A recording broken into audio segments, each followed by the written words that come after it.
Hi అండి. కుక్క పిల్లలవి ఎండలోనే ఉంటున్నాయండి. అసలు గూడు లేదండి. గూటి కోసం చాలా రోజుల నుంచి చెప్పుకుంటున్నానండి వీడియోలో. అలా ఎండకి పాపం నీళ్ళు జల్లి పడుకోబెడుతున్నానండి. ఏ నీడ లేదండి వాళ్ళకి పాపం. ఆ కవరేసినా గూడా, ఆ కవర్‌కి గూడా ఎండ బాగా ఇదవుతుందండి. పిల్లల కోసమే బాధపడుతున్నానండి. ఎవరన్నా గూటి కోసం హెల్ప్ చేస్తే వాటికి గూడేసుకుంటానండి. ఎండలో పాపం అలాగా రొప్పుకుంటా ఉంటున్నాయండి. నీళ్ళు జల్లి పడుకోబెడుతున్నారండి. ఎవరన్నా దయదలిసి కాస్త హెల్ప్ దయదలిచి ఎవరన్నా కాస్త హెల్ప్ చేస్తే గూడేసుకుంటానండి. అందుకోసమనేనండి ఈ బాధ. ఆహారం కోసం చాలామంది సహాయం చేశారండి. వాళ్ళందరికీ థాంక్స్ అండి.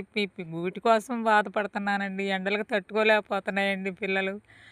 నా కాడ చాలా బీదరాలినండి. నా కాడ స్తోమత లేదండి ఏసుకోవటానికి గూడా. అందుకే ఈడియో పెట్టి నేను ఇంత ఘనంగా అడగాల్సొస్తుందండి నా బిడ్డల కోసం. ఎవరన్నా కాస్త హెల్ప్ చేస్తే వాళ్ళకి గూడేసుకుంటానండి. నా ఫోను నంబర్ పెడుతున్నానండి. ఎవరన్నా కాస్త హెల్ప్ చేస్తే ఆ కవర్లేసి పడుకోబెట్టినా ఈ ఎండకి ఇది కావట్లేదండి. పిల్లలు ఎండలు బాగున్నాయండి. మాకిలా తెగ పడుకుంటాయండి. పాపం ఎండలో పడుకుంటే చాలా బాధేస్తుందండి. కడుపుతో ఉన్నాయండి ఆ బిడ్డలు. ఎవరన్నా కాస్త హెల్ప్ చేస్తే గూడేసుకుంటానండి. నా ఫోను నంబర్ పెడుతున్నానండి. ఏదన్నా డౌట్ ఉంటే నన్ను అడగండి సార్ తప్పులేదండి.